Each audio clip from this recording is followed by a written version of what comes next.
Baik, bagaimana yang disampaikan kepada saya dari Mas Yasin untuk diskusi hari ini terkait dengan masalah kepemimpinan ya, apakah mengakomodir oligarki atau rakyat. Nah, sebagai pengantar bisa saya sampaikan di sini pada dasarnya demokrasi itu merupakan satu ide yang berupaya memberikan akses kekuasaan yang sama, akses menuju kekuasaan yang sama kepada seluruh masyarakat. Namun ternyata demokrasi ini menimbulkan paradoks. Jadi ada buku Paradoks Demokrasi kalangan Chantal Mouffe bahwa akhirnya tidak semua pihak itu diuntungkan. Dan memang demokrasi sebagai suatu ide besar itu ada kontradiksi di dalamnya. Jadi ada freedom versus equality. Nah, ini menjadi inti dari buku Chantal Mouffe.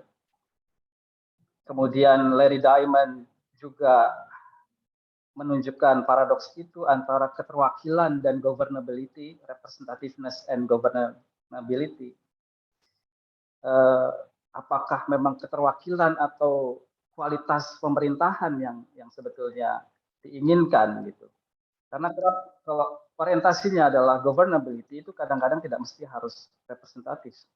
Sejauh itu dia efektif, ya itu jauh lebih baik.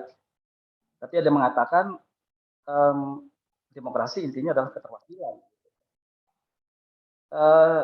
Dan juga ada paradoks tentang oligarki dalam partai politik yang disampaikan oleh Robert Michels.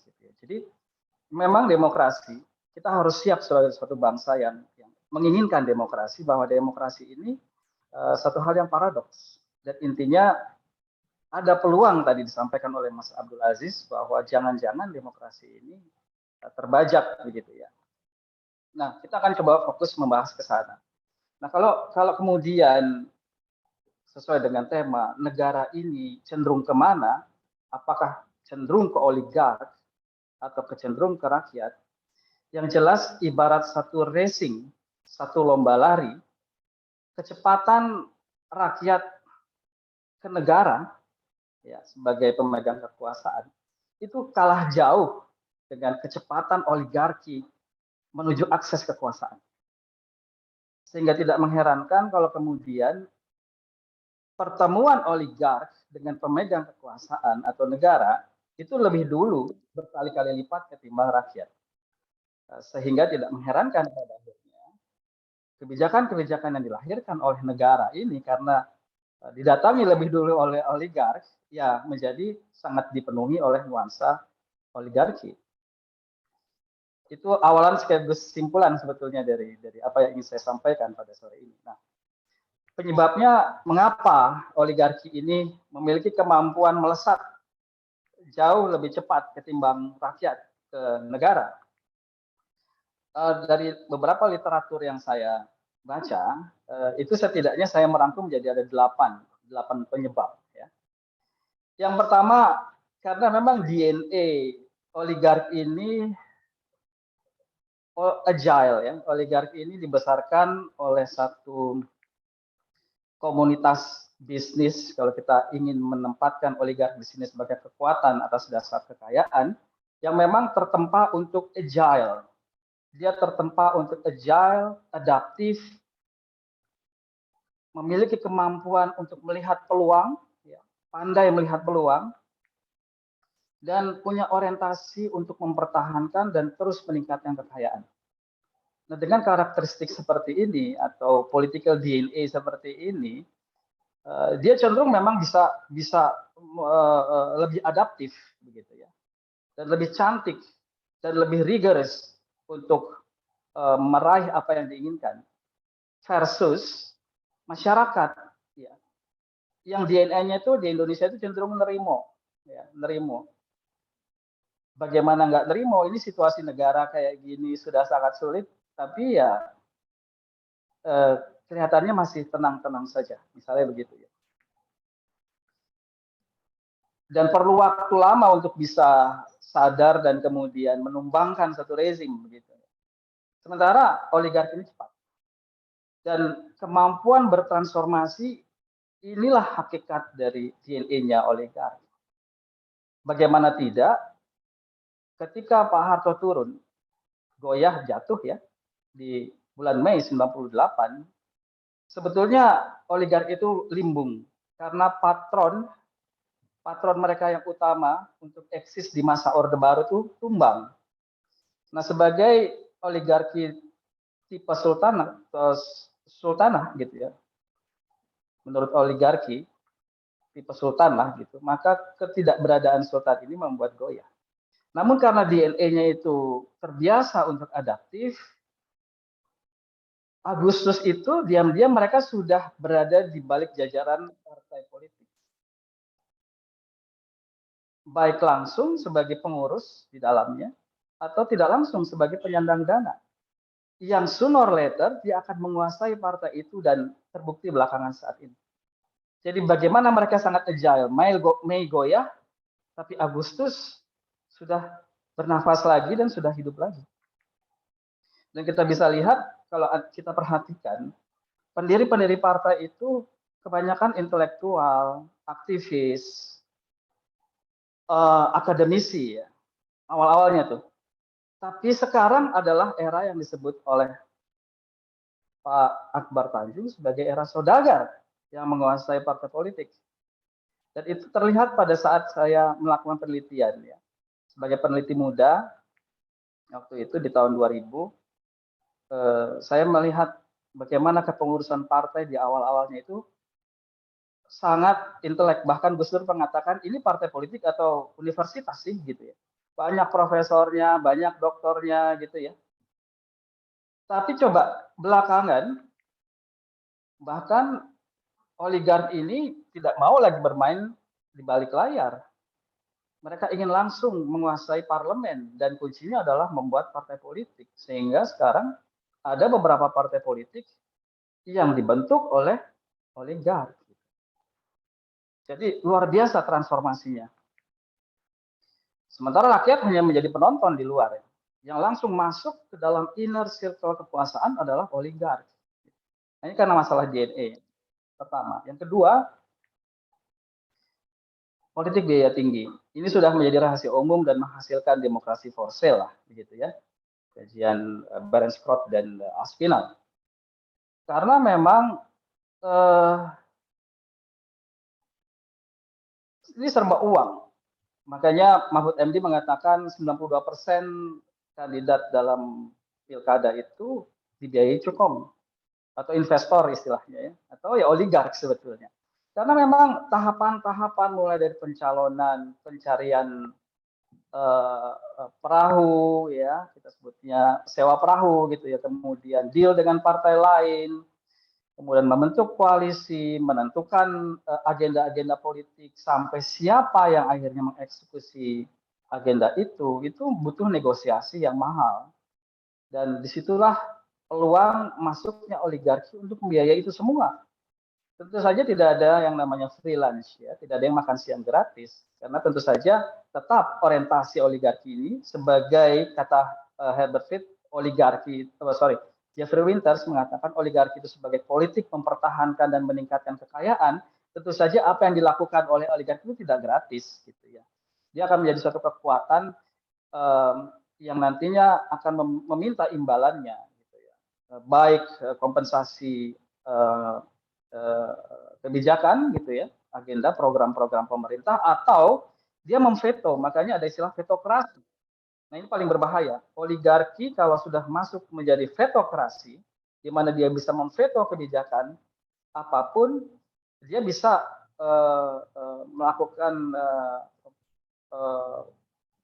melakukan segala sesuatu yang terkait dengan kebijakan yang dia inginkan. Kalau di PBB itu kan ada hak veto ya. Nah, kalau oligarki itu punya hak veto karena dia membiayai seorang kepala daerah dan karena itu dia punya hak veto, bisa dibayangkan bagaimana nanti kebijakan dari kepala daerah yang tidak dia inginkan itu diveto sama mereka. Nah, tapi intinya sejauh politik biaya tinggi ini menjadi satu bahaya laten di Indonesia, mereka punya legitimasi dalam tanda kutip untuk tetap eksis. Itu yang kedua. Yang ketiga, ketimpangan ekonomi. Ketimpangan ekonomi ini membuat oligarki itu selalu dibutuhkan dan selalu mampu untuk memanipulasi. Ya, masyarakat di 2014 saja 0,02% penduduk kita, 0,2% penduduk kita itu menguasai hampir 75% kehidupan ekonomi itu 2014 ketika masyarakat masih bisa bernafas secara ekonomi, apalagi sekarang ketika ketika kata lagu Roma Irama yang kaya makin kaya, yang miskin makin miskin. Tentu saja bisa terbayangkan ketimpangan ini semakin tinggi ya. Jeffrey Winters mengatakan kalau di Athena ketimpangan itu 1:10.000, di Indonesia 1:460.000 sekian ketimpangan itu. Nah, dan oligarki adalah pihak yang paling diuntungkan dengan ketimpangan ekonomi ini karena akhirnya masyarakat mudah sekali untuk di hijack, mudah sekali untuk disetir gitu ya. Nah, yang keempat itu corong suara rakyat itu relatively weak, cukup lemah. Suara rakyat itu kan bisa disuarakan oleh partai politik dan civil society. Ya partai politik sudah di hijack lah. Ya ketika transformasi dari orde baru ke orde reformasi pun sudah mulai ada upaya menghijack partai politik dan sekarang malah partai politik dibentuk untuk kepentingan elit, kepentingan si pemilik partai yang oligark juga gitu. Itu partai politik sudah selesai lah intinya ya. Hanya sebagian, segelintir saja yang masih survive untuk tidak betul-betul dikuasai oligark. Tapi dia akan selalu bernegosiasi dengan oligark pada akhirnya. Nah, civil society sebagai corong yang lain juga sayangnya terutama dalam beberapa tahun belakangan ini itu terkooptasi dan menjadi bagian dari penguasa. Makanya di Orde Baru itu pemetaannya jauh lebih gampang karena hanya ada penguasa dan oposisi. Ya, oposisinya itu memang salah satunya adalah kalangan civil society. Nah, sekarang bingung ini mana yang penguasa, mana yang bagian dari penguasa karena ada civil society yang sekarang masuk dalam kekuasaan dan bahkan ketika di dalam kekuasaan mereka sangat vokal menyuarakan kepentingan penguasa. Dan tidak hanya vokal dan tidak hanya terkooptasi tapi juga fragmented ya. Yang tersisa di luar pun, di luar kekuasaan pun kadang-kadang tidak kompak gitu. Jadi corong suara rakyat ini lemah gitu ya. Yang berikutnya adalah yang kelima, kesadaran politik masyarakat yang belum memadai. Jadi masyarakat ini mengalami fenomena blind spot. Dia itu tidak tahu apa yang diinginkan, dan karena tidak tahu, ditentukan akhirnya oleh oligark melalui pollsters yang mereka miliki dan disematkan bahwa kepentingan rakyat lo ini. Rakyat ini kebingungan, dia nggak tahu dan karena memang keseharian mereka tidak peduli politik sehingga ketika ditanya apa kepentingannya tidak tahu dan ini akhirnya diartikulasikan oleh oligark yang muncul pada saat kampanye bahwa kata partai yang sebetulnya sudah dikuasai oligark itu mengatakan rakyat butuh ini A B C D tapi itu adalah bahasa-bahasa yang dikeluarkan sendiri oleh partai politik atau oligark gitu ya. Sementara rakyat sendiri karena memang attachment-nya rendah dengan politik, maka dia mengalami blind spot. Kesadaran politik ini belum mengakar sehingga sangat mudah akhirnya agenda-agenda politik kerakyatan itu justru dibuat oleh oligark untuk kemudian dieksekusi sendiri oleh mereka.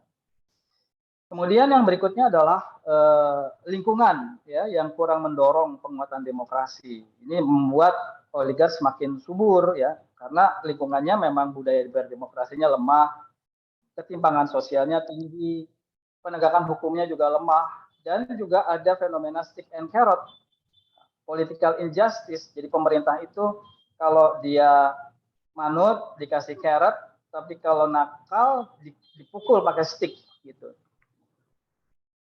Makanya ada fenomena stick and carrot. Ini yang membuat orang jadi jera untuk bisa bermanuver dengan bebas. Yang berikutnya, mengapa kemudian oligarki itu cenderung menguat adalah juga akhirnya dia menguasai posisi-posisi kunci baik oligarknya sendiri maupun proksinya atau kaki tangannya yang akhirnya ini melindungi kepentingannya. Inilah yang kemudian menghalang-halangi suara rakyat. mereka punya namanya veto, hak veto, disebutnya sebagai vetokrasi. Dan kalau kita lihat kalau komposisi di parlemen kan ini 5 sampai 6 dari 10 anggota parlemen kita kan pebisnis. Ya. Artinya sekitar 55% itu pebisnis. Ini hasil catatan teman-teman peneliti muda di LIPI waktu itu. Ya. Mereka mencoba untuk menelaah background dari anggota dewan dan ditemukan bahwa kebanyakan mereka pebisnis, batu bara atau apa begitu ya. Dan kebanyakan dari mereka masih aktif sebagai komisaris, sebagai dewan penasehat atau apalah di perusahaan itu. Sehingga naluri berbisnisnya itu masih jalan, tidak mati. Dan itu bercampur dengan kepentingan politik. Nah, ini sudah oligark. Makanya tidak heran banyak kebijakan-kebijakan yang berbau oligarkis, termasuk Undang-Undang Cipta Kerja itu disahkan. Karena memang DNA-nya tadi begitu, gitu ya, dan karakteristik pengusahanya tidak hilang ketika dia menjadi politisi. Nah, yang terakhir ya, jadi saya bisa rangkum tadi ya. Yang pertama itu adalah DNA dari oligarki yang agile, committed, dan pandai melihat peluang, politik biaya tinggi, ketimpangan ekonomi, corong suara rakyat yang lemah, kesadaran politik yang belum memadai, lingkungan yang kurang mendorong penguatan demokrasi, dan penguasaan-penguasaan posisi kunci termasuk di parlemen. Nah, yang terakhir adalah leadership.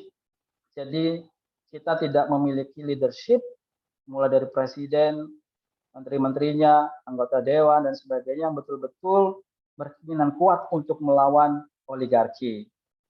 Ya, berbeda dengan misalnya Presiden Volodymyr Zelensky ya, yang saat ini sedang pusing menghadapi Rusia. Jadi meskipun dia pelawak, tapi pada bulan Juni 2021 Presiden Zelensky ini mengeluarkan satu draft undang-undang untuk melawan oligarki. Nama undang-undangnya panjang, yaitu the Law on Prevention of Threats of National Security related to the excessive influence of persons who have significant economic or political weight in public life. Jadi dia membuat 4 kategori oligarki, dan kalau 3 saja sudah terpenuhi oleh 1 orang, maka menurut Zelensky orang itu tidak boleh berpolitik. Ya, karena berbahaya. Nah, kategori pertama itu adalah kalau dia adalah seseorang yang memiliki posisi penting di dalam pemerintahan,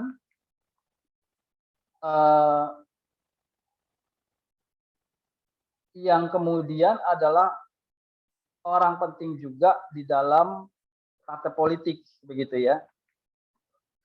Yang pertama, yang kedua, dia adalah warga negara yang memiliki monopoli. Ya, kalau dia memiliki apakah monopoli dari sisi pengusahaan terhadap sumber daya alam atau yang lain-lain, yang jelas dia memiliki kemampuan monopoli. Yang berikutnya, seorang warga negara yang memiliki significant impact on the media, apakah sebagai owner dari media atau influencer, bahkan sebagai editorial gitu ya. Pokoknya intinya adalah dia yang punya posisi signifikan di dalam media. Dan yang keempat, kalau dia memiliki aset melebihi $1 million. Nah, Zelensky ini membuat kategori oligarki, dan kalau 3 saja dari 4 itu terpenuhi, maka tidak boleh dia berpolitik. Intinya adalah Zelensky ini menunjukkan bahwa leadership itu kalau memang punya komitmen melawan oligarki, dia bisa loh membuat satu rekayasa legal formal untuk menghabisi oligarki. Dan Zelensky memang mudah melakukan itu karena dia presiden yang tidak bergantung pada oligarki, konon katanya begitu. Sayangnya di sini sulit sekali mencari seorang politisi yang betul-betul terbebas dari kaki tangan oligarki, gitu ya, dari kepentingan oligarki juga pada akhirnya. Mungkin ke depannya kita harapkan ada pemimpin yang punya komitmen kuat untuk melawan oligarki. 10 tahun kekuasaan, 10 tahun kekuasaannya itu betul-betul ditujukan untuk melawan oligarki. Atau meskipun dia dibantu oleh oligarki, tapi dia menyadari dia punya kekuatan massa, gitu ya. Dan dia memanfaatkan itu, meyakinkan massa untuk sama-sama melawan oligarki. Jadi pakai strategi Teuku Umar, katakanlah gitu ya. Nah, jadi ada 8 situasi. Nah, dampaknya apa? Dampaknya ya itu, rakyat dinomor sekiankan.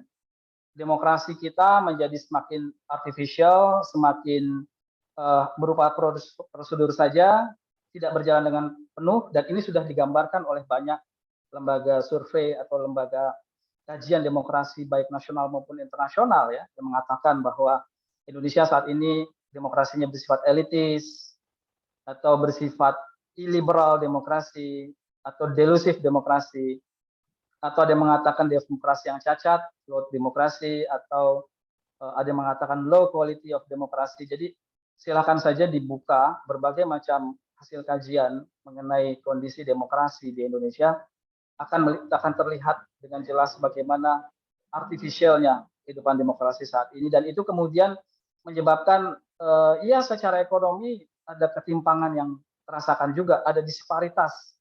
Akibatnya juga karena masalah ini kontrol terhadap pembuat kebijakan itu tidak bisa penuh gitu ya.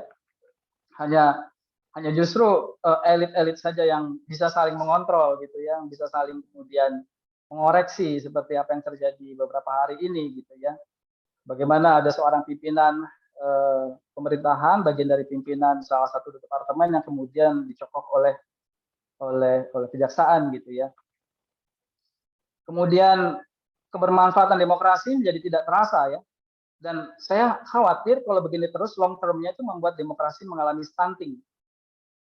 Kebijakan-kebijakan itu makin tidak nyambung dengan kepentingan rakyat banyak, dan kualitas kehidupan politik dan hukum kita menjadi semakin bobrok. Money talks, money betul-betul berbicara, sehingga gagasan-gagasan atau ide-ide besar, visi misi yang ke depan itu harus dikompromikan dengan kepentingan oligarki. Ada vetokrasi tadi yang akan menguat kalau ini dibiarkan terus ya.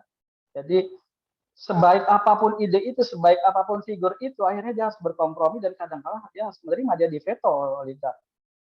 Intinya ke depannya dikhawatirkan sikap hidup anti demokrasi semakin menguat. Nah, ini yang menyebabkan rakyat semakin terhalangi untuk masuk ke dalam negara, masuk didengar dan diperhatikan dan di follow up oleh negara. Gitu. Nah, solusinya bagaimana kalau gitu? Solusinya saya kira ini mencakup long term dan short term. Tapi intinya solusi yang bersifat kultural yang pertama, ini jelas political education, edukasi politik, penguatan kesadaran nilai-nilai demokrasi, ya tumbuhkan budaya demokrasi sejak dini yang menyebabkan masyarakat itu tahu bahaya oligarki. Kadang masyarakat akhirnya melihat oligarki itu menjadi sesuatu yang embedded di dalam kehidupan politik, dan sudah ada gejala-gejala itu. Bagaimana salah satu survei mengatakan beberapa persen, cukup tinggi persentasenya, tapi saya lupa, tapi cukup tinggi, bahwa money politics itu merupakan kewajaran di dalam kontestasi elektoral dalam pemilu. Ini kan berbahaya kalau kemudian masyarakat menganggap demikian. Tapi ini wajar muncul karena memang pendidikan masyarakat ini tidak serius digarap oleh siapapun, termasuk pemerintah, saya kira. Nah, ini mereka akhirnya tidak tahu mengenai bahayanya oligarki. Mereka tahunya senang aja dapat uang tiba-tiba ya, pesta 5 tahunan dan sebagainya. Kemudian juga perbaikan struktural. Jadi perbaikan ekonomi sehingga tidak ada kemiskinan struktural karena postur ekonomi kita yang menyebabkan ketimpangan gitu ya. Kemudian secara struktur politik, checks and balances ini harus dihidupkan kembali ya. Saat ini checks and balances relatif mati suri sehingga oligarki semakin berseri-seri gitu ya. Dan juga struktur penegakan hukum ini harus kembali dipulihkan. Tidak boleh orang yang berbohong di depan publik di penjara 6 tahun, tapi pembunuhan 6 orang, aktivis, yang anti pemerintah bebas begitu. Nah, ini struktur, pembenahan struktur. Yang kemudian yang ketiga adalah pembenahan prosedur. Di sini undang-undang. Ya, mengapa oligarki itu hidup dalam 10 tahun terakhir ini? Karena memang ditopang oleh undang-undang, khususnya dalam beberapa tahun belakangan ini terkait dengan presidential threshold, ya, satu kebijakan yang luar biasa unik karena hanya ada di Indonesia, tapi efeknya luar biasa menyebabkan politik biaya tinggi dan menyebabkan memang oligarki bisa terus eksis karena demikian mahalnya untuk melobi untuk mencari perahu untuk memenuhi 20% suara dan 25 kursi itu, sehingga oligarki lah yang bisa akhirnya memenuhi itu semua. Dan ini sebetulnya disebabkan oleh undang-undang. Nah, undang-undang seperti ini yang harus direvisi bahkan dihilangkan seharusnya. Prosedur-prosedur yang menyebabkan masih maraknya politik dinasti, masih maraknya politik uang, ini harusnya ditelaah kembali dan dihapuskan gitu. Naskah kultur, struktur prosedur juga adalah penguatan institusi demokrasi, termasuk partai politik. Ya, partai politik ini harus dipulihkan, jangan nanti jadi stunting juga, mengalami kretinisme, pengerdilan. Caranya bagaimana? Misalnya harus ada aturan mengenai kaderisasi. Partai yang boleh ikut pemilu adalah partai yang jelas kaderisasinya, misalnya begitu.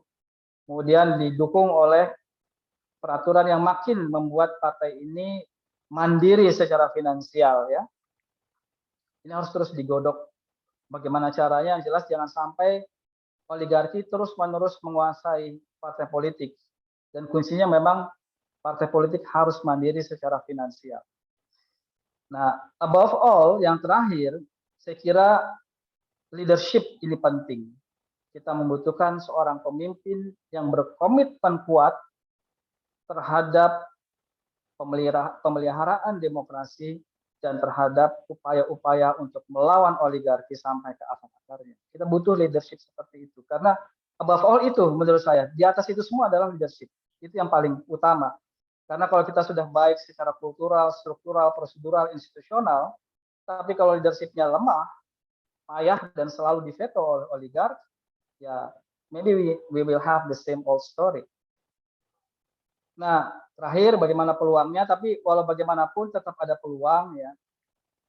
Terbukti perlawanan masyarakat relatif solid dan utuh, juru bicaranya mahasiswa ketika kita semua melawan ide perpanjangan kekuasaan gitu ya, yang akhirnya kemudian sehari sebelum demonstrasi tanggal 11 ya mungkin karena desakan banyak pihak keluarlah statement yang ditunggu-tunggu itu, meskipun belum puas juga sebetulnya ya, karena kan statementnya pemilu tanggal 14 Februari, tapi kan tidak ada statement saya tidak akan ikut lagi gitu. Nah jadi masih aja ada orang yang tidak puas dengan statement itu, karena memang tidak diceritakan landasan filosofis kenapa presiden itu menolak gitu ya.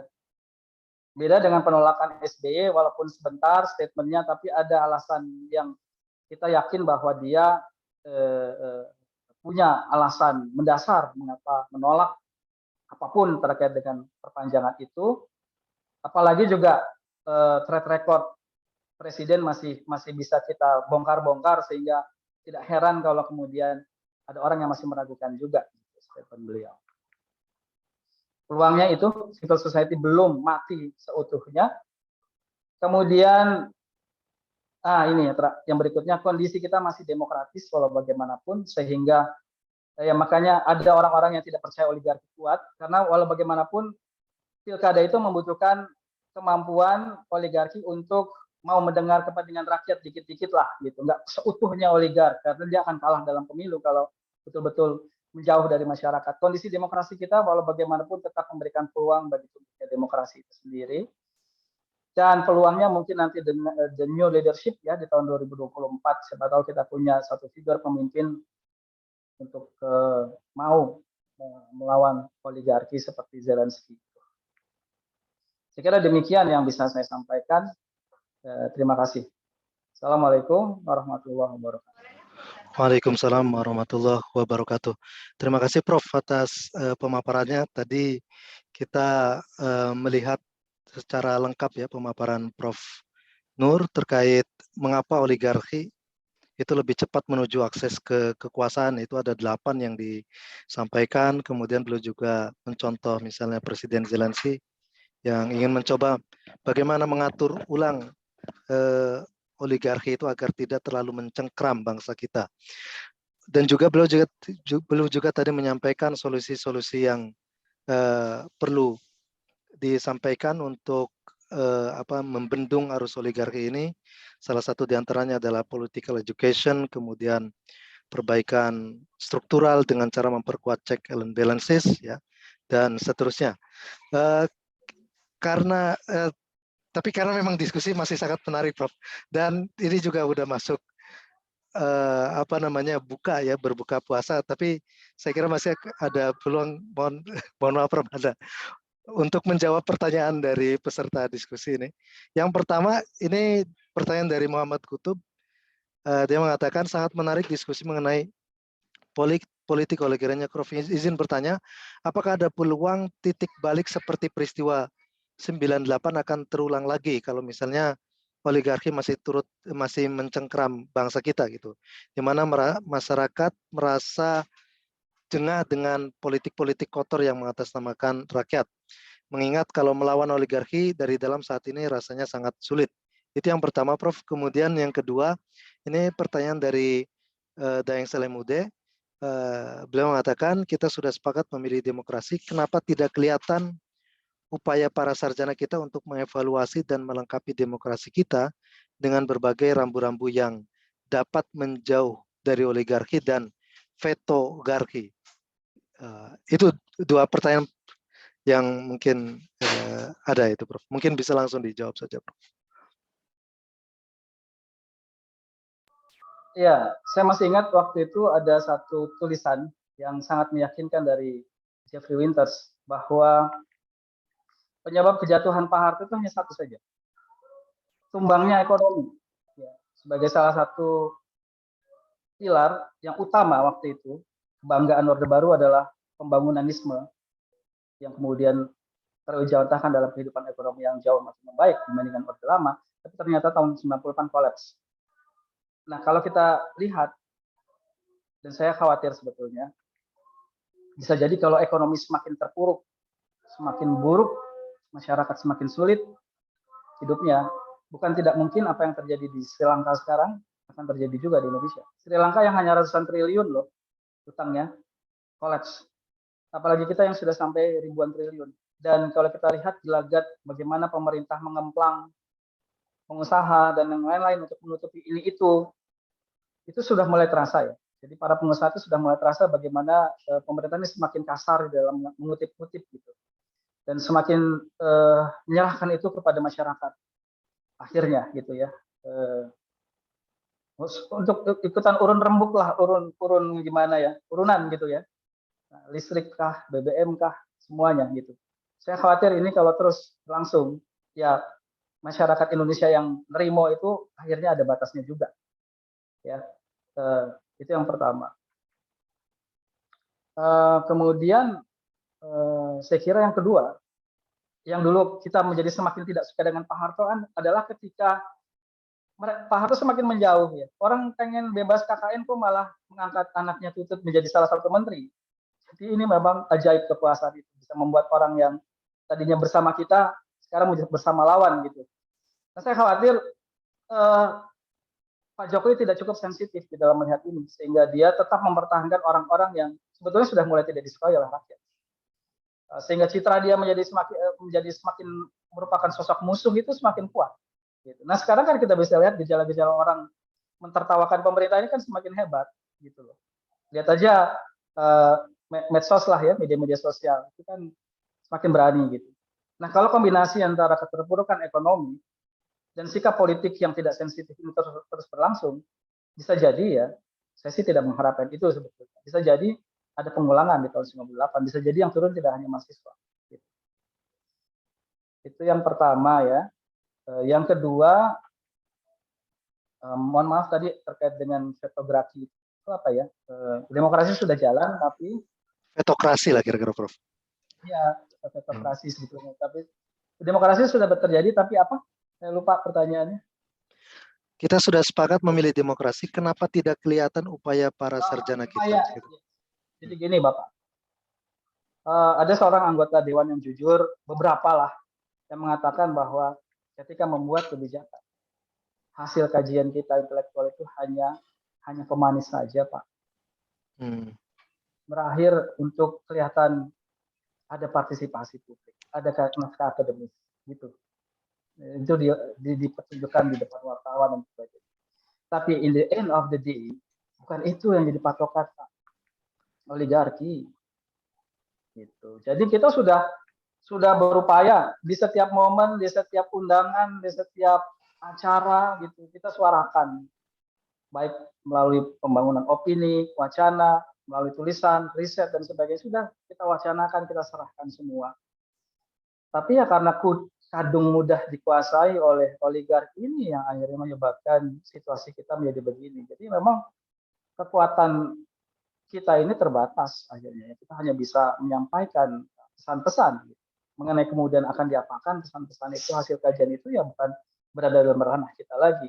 Tapi yang jelas memang negara ini masih diurus tidak berdasarkan not by research, tidak berdasarkan kajian, tapi by political agreement among the elites, kesepakatan politik di antara para elit. Jadi ya saya pernah diundang dalam satu forum, banyak LSM di situ, banyak intelektual di situ, dan juga ada pihak pemerintah. Saya katakan sebetulnya demokrasi matters nggak sih di Indonesia? Gitu. Kalau enggak ya udah kita stop aja ngomong, udah capek gitu kan. Ya, karena memang ya akhirnya hanya talk saja ya. Not action. Jadi kayak NATO nih, not action talk only gitu. Gitu. Mungkin satu saat nanti kalau ada satu pemimpin yang betul-betul menghargai ya respect terhadap kajian-kajian ilmiah yang mendukung penguatan demokrasi dan mengimplementasikan itu, baru kita bisa menikmati situasi yang berbeda dari sekarang. Saya kira demikian.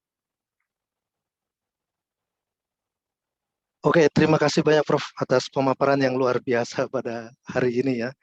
Jadi agak ya, terkesan banget itu dengan tadi yang disampaikan bahwa negara kita ini masih diurus oleh ya political agreement among elites begitu.